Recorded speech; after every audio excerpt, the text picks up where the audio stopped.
This is a reading from the Gospel of Matthew, the 25th chapter, the 14th through the 30th verse. Again, it will be like a man going on a journey who called his servants and entrusted his wealth to them. To one he gave 5 bags of gold, to another 2 bags, and to another 1 bag, each according to his ability. And then he went on his journey.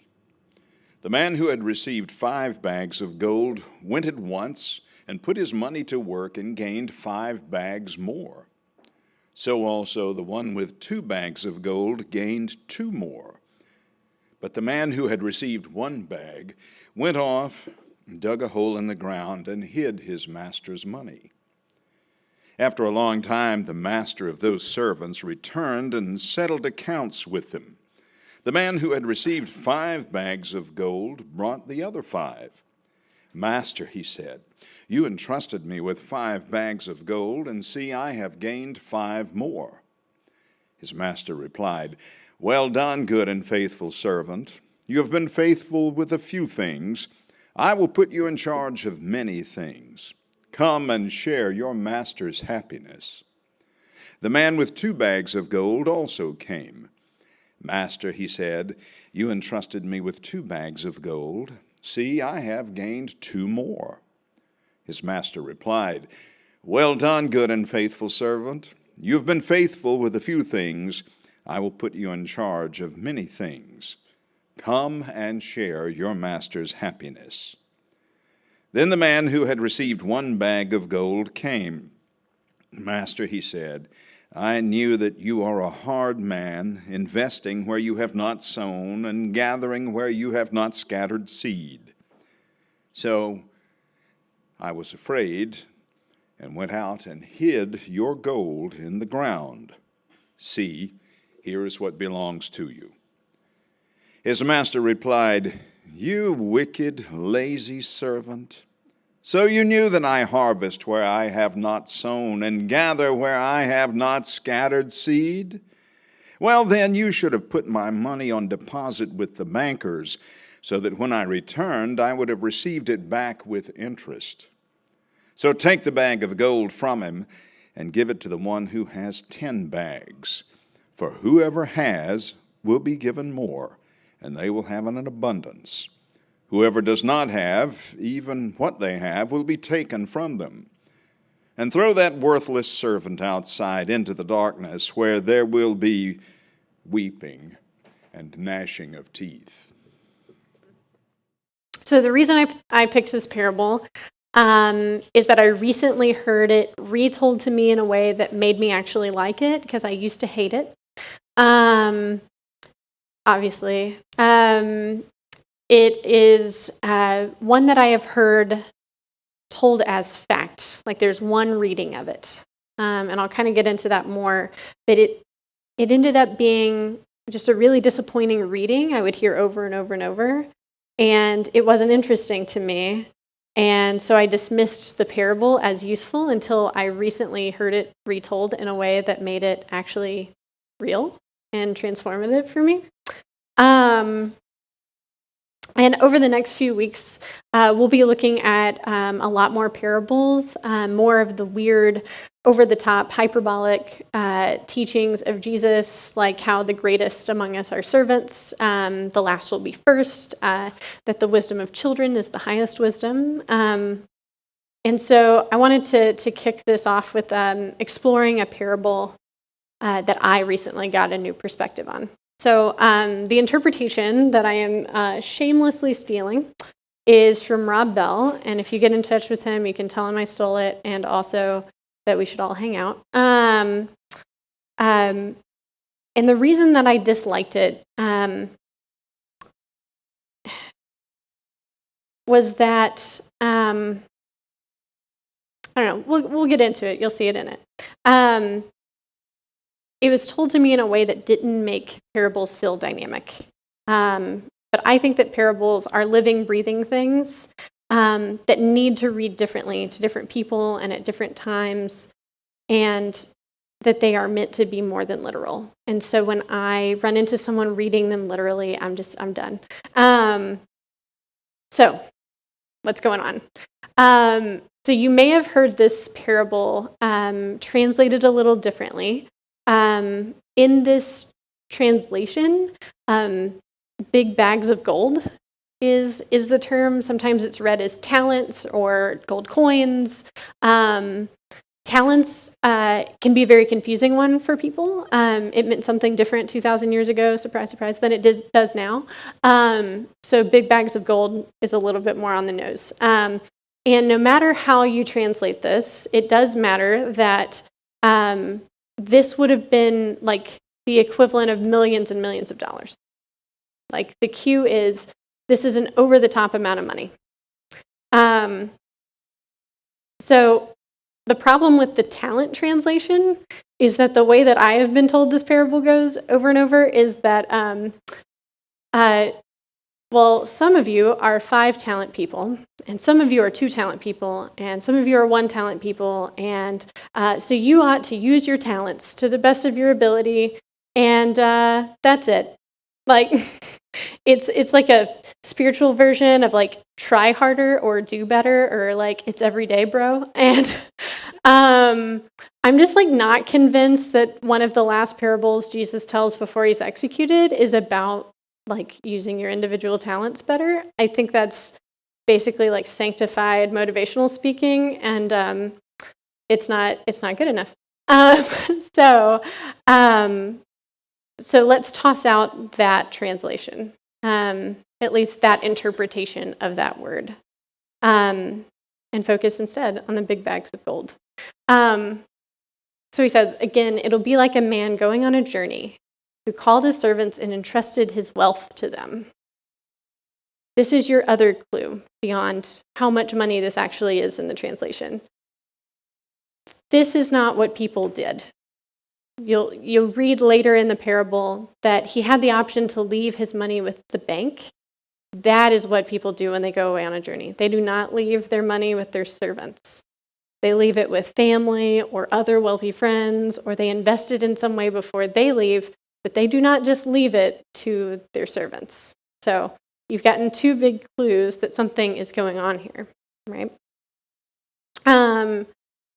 So to one he gave 5 bags of gold, to another 2 bags, and to another 1 bag, each according to his ability, and then he went on his journey.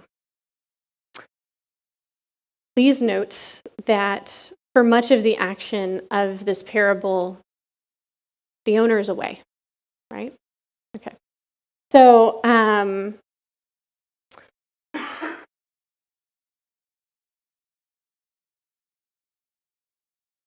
the question for us is this about winning? Is this about investment, or could it be about something more? Is this a symbol? And so we want to put it in a larger context to see if we can make something of that.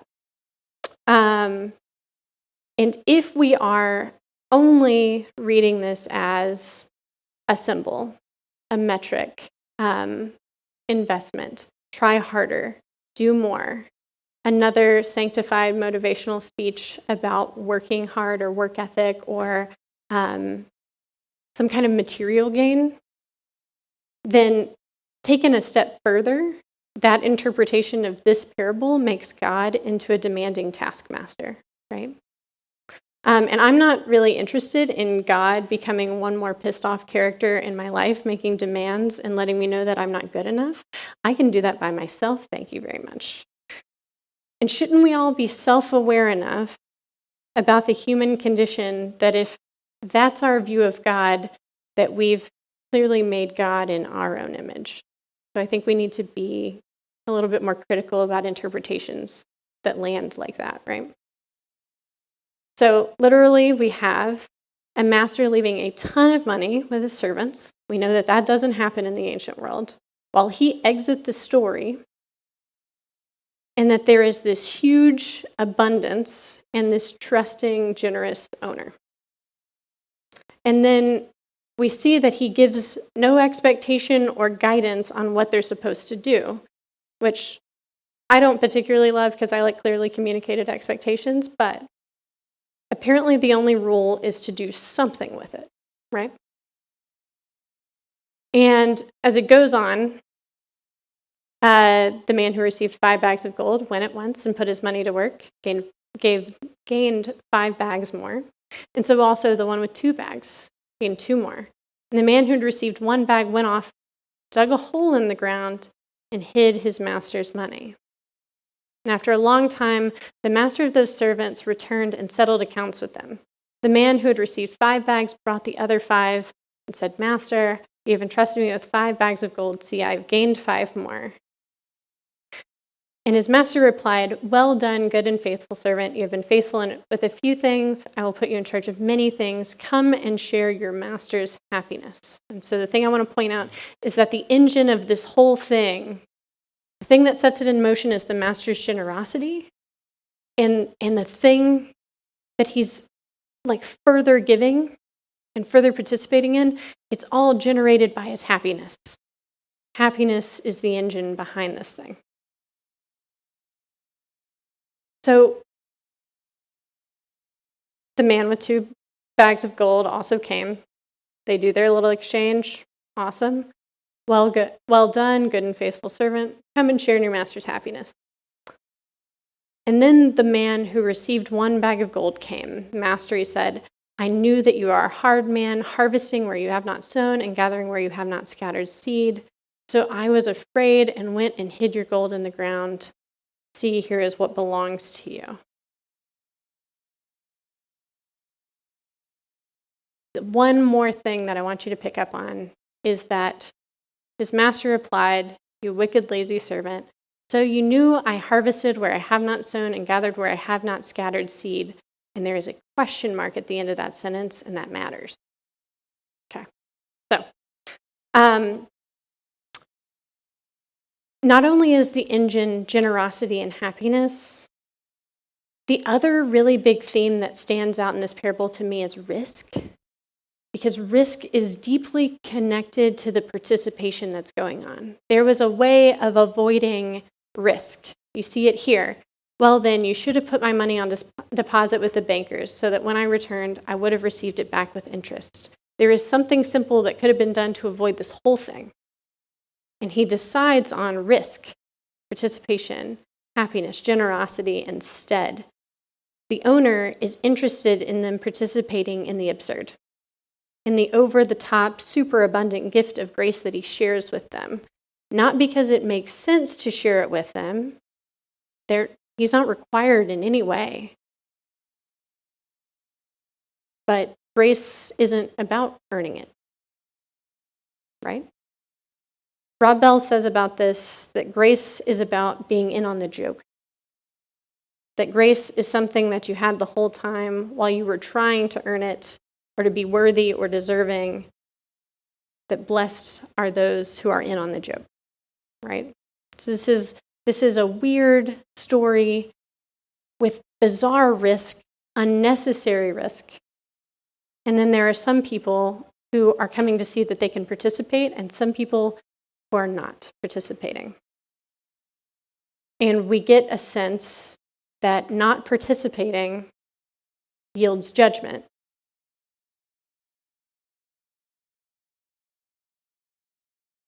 So take the bag of gold from him and give it to the one who has 10 bags. For whoever has been given more, they will have an abundance. Whoever does not have, even what they have will be taken from them. And throw that worthless servant outside into the darkness where there will be weeping and gnashing of teeth. If it sounds like judgment, it actually is, but not in the way that I think we usually see this. And that verse used to shut me down. Absolutely. I didn't want to hear about like another demanding taskmaster. I didn't want to hear about another way I had to work harder and do more. And I didn't want to hear that there's judgment, that you're going to get cast out when you don't do those things. And that's the only way this was ever communicated to me. But let's open up our idea of judgment. Because for many people, judgment has always been presented as something that happens to you one day when you die. So this is one of the only opportunities that people say Jesus took to talk about hell. They equate this with hell, right? But perhaps the judgment in this parable is about warning about the consequences of what happens to us now. So what's being judged? The one bag of gold guy says, "I knew you were a shrewd man." Really? Where did he get that? In the context of this parable, it's seeming like the master is incredibly generous. One bag of gold guy fundamentally misunderstands what's happening here. And I think that what the owner is really upset about is not that he didn't invest wisely, because he didn't actually lose anything. It's that he refuses to believe that the owner is really like that he's really generous, that the gift is really the gift that it is. I think what really sets the owner off is how he sees the owner. That's where you see the shift, right? The point of the story is not that we have one more demanding taskmaster, but the gift is really a gift, and that the gift is really that good. And so, if judgment is more in this parable about something that happens now and not something that is being referred to in an afterlife kind of way, maybe it is simply declaring that when you don't trust the gift, if you don't trust grace, if you don't trust good news, when you don't trust generosity, when it comes your way, when you refuse to participate in a good thing that is going on around you, that you miss out on joy and happiness now. It's not declaring that it should be so and doing it to that person. It's observing that that is the nature of what happens when you choose to opt out, to refuse to participate, to not lean in to good things when they come around. Brene Brown calls this foreboding joy. The idea that, as soon as something joyful is going on, you see, a child playing, a family happy, you go straight to, when's that other shoe going to drop, right? And so as soon as we experience joy, some of us are trained to anticipate that lurch in your stomach because something bad will probably follow right after, right? It's kind of a critique of that impulse to self-preserve, because the result is you miss out. You don't get the joy that's present right then and there.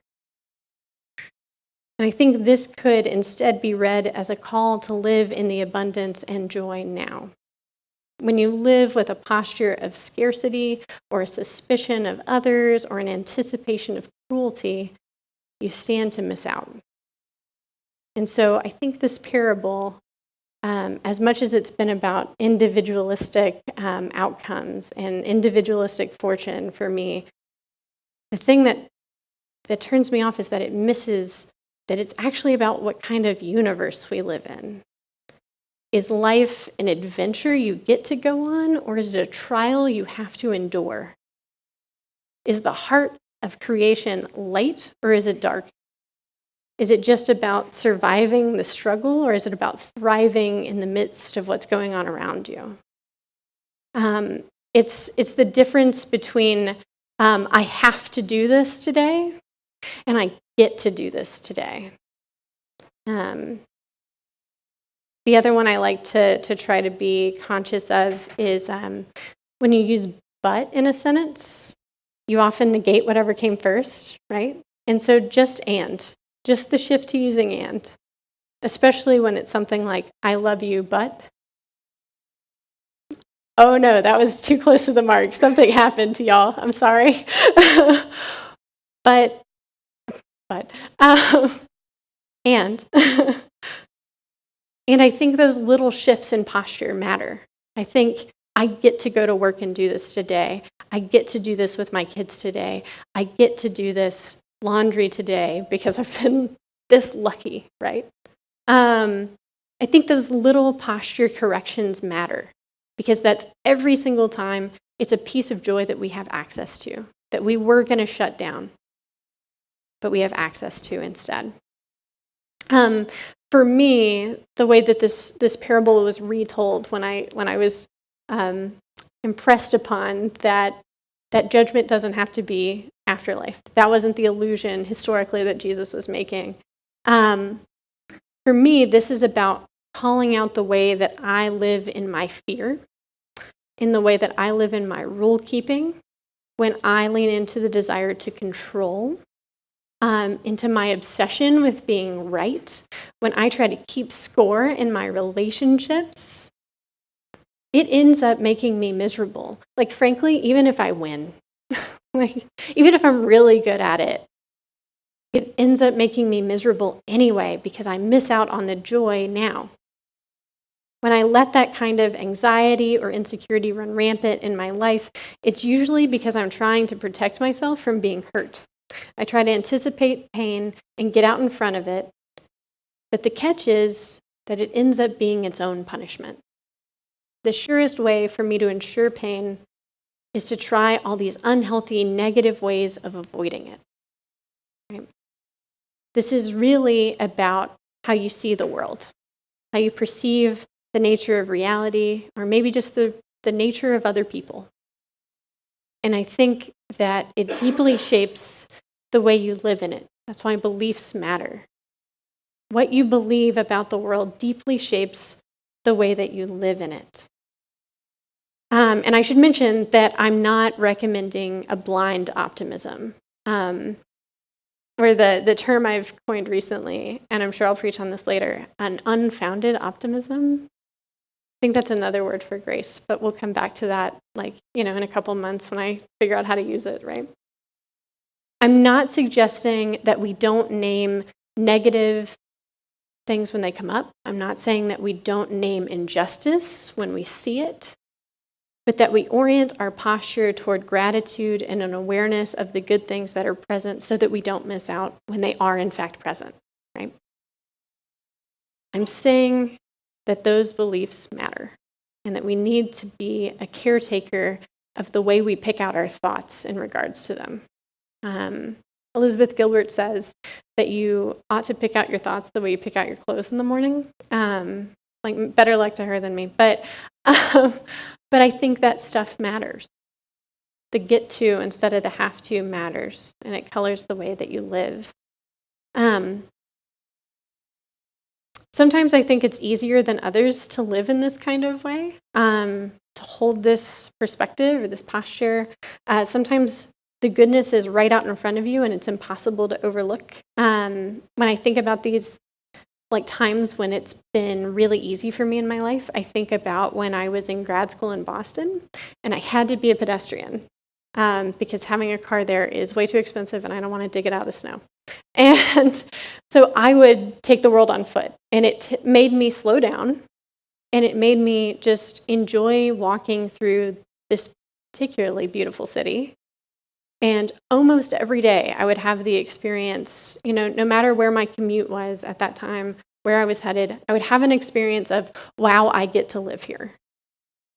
And just the good fortune that I experienced of, I was in graduate school and I was the first person in my family to finish college. So that was kind of a big deal. And the idea that I got to do this, that somebody else was generous enough, frankly, to fund my education to the point that I could be there, that I got admitted, that I got to study, something that you don't need theology to eat. Let's be real about this. I got to do something that other people would pay money to read every day. And I got to do that as my main thing for 3 years. And it was just this real gratitude for me, even when going to school sucked. There was still a get to for me. And my other example is from the Appalachian Trail. I was hiking in Pennsylvania. Sorry, a lot of people in the room know this. I'm not trying to brag. It's a thing. I hiked the Appalachian Trail in 2016. It goes from Maine to Georgia. It's over 2,000 miles. It's a long way. Anyway, I was I'm not... There's no way to not sound like a jerk when you tell people. And so I was 2 weeks into the trail, which is to say that I was miserable. I was not good at it yet or ever. My feet were probably actively bleeding on this particular day. And So I'm walking through Pennsylvania, and it is pouring for like 3 or 4 hours of just torrential rain. Like I hid under a sign for a lot of it and realized I was never going to get where I was going if I kept hiding. Like a really small sign. It was like this. And eventually I just splash through puddles, and I get where I'm going, and I get to the shelter, and it is full of people. There's just enough room for me. Lucky me.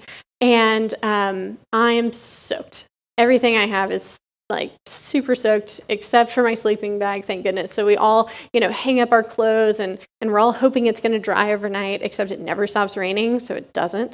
And at best, it's now cold and wet, maybe a little less wet than it was the night before. And we're all waking up that morning.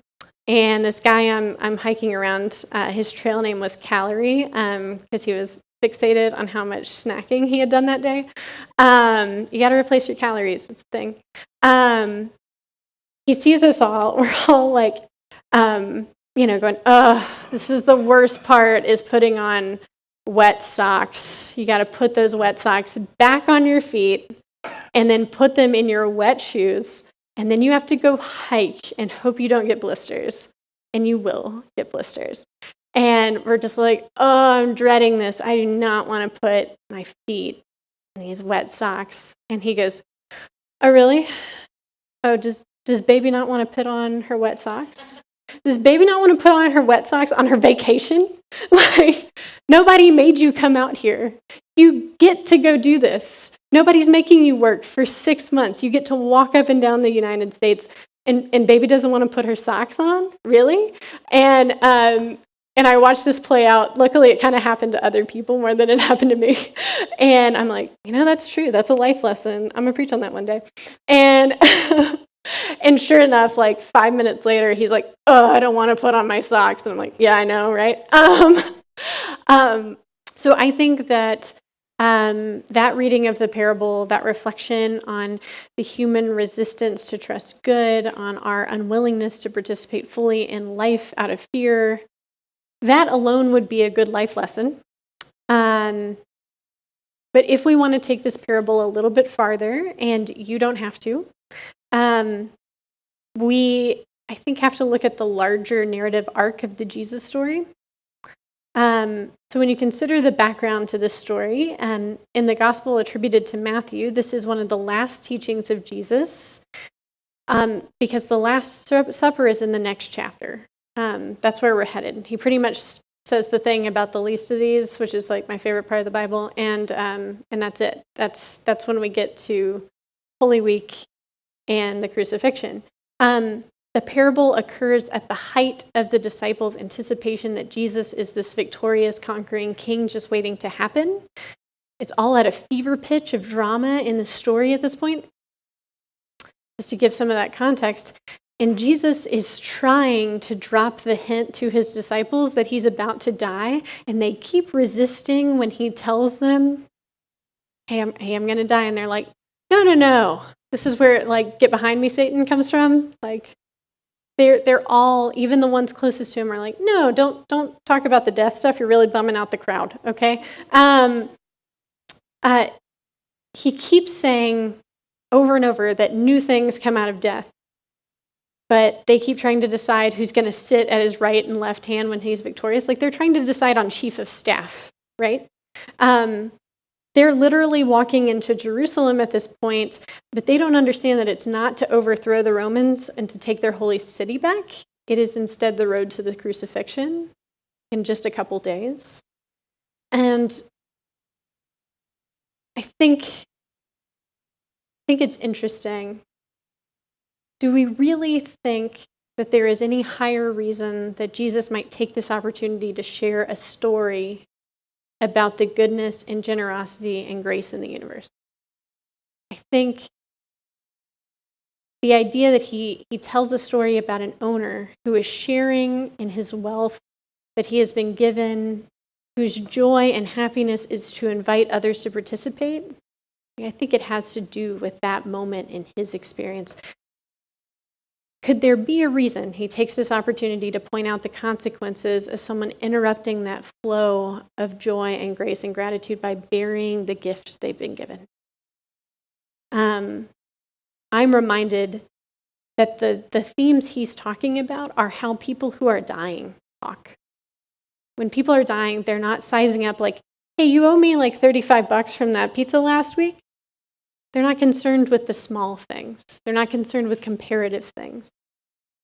They're talking about mortality. They're talking about how they spent their time. They're talking about joy. They're talking about the time they've been given and how grateful they are for what they did with it.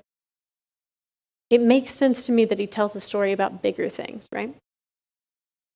And that it's colored by this anticipation of his death.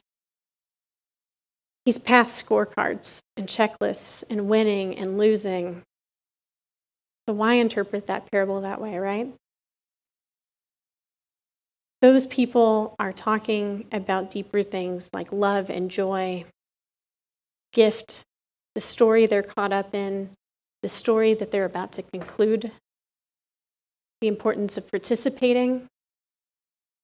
If you speak to older relatives or something as they're about to die and they know that, they start telling you to use your time wisely. They start telling you to lean in. Do that thing now. Don't put it off till later. I know I'm hearing a lot of that right now from my grandmother. Keep in mind that while it's the owner's act of generosity that sets this story in motion, the majority of the action of the parable happens while the owner is gone. The owner is absent, but the owner is at some level present through the gift that's already been set in motion. As Rob Bell puts it, faith is about the absence and the presence. It's about what you do when it's not right in front of you. The parable is about a mystery of grace that is just below the surface of everything that's going on. And the question is whether the servants trust that, or because the owner is gone, will they cling to some other story? What do you do with the absence and the presence? And what do you do with the presence and the absence? I think this is about a concern for Jesus about how he leaves his disciples. What are they going to do with his absence? It's about remembering his presence in the absence.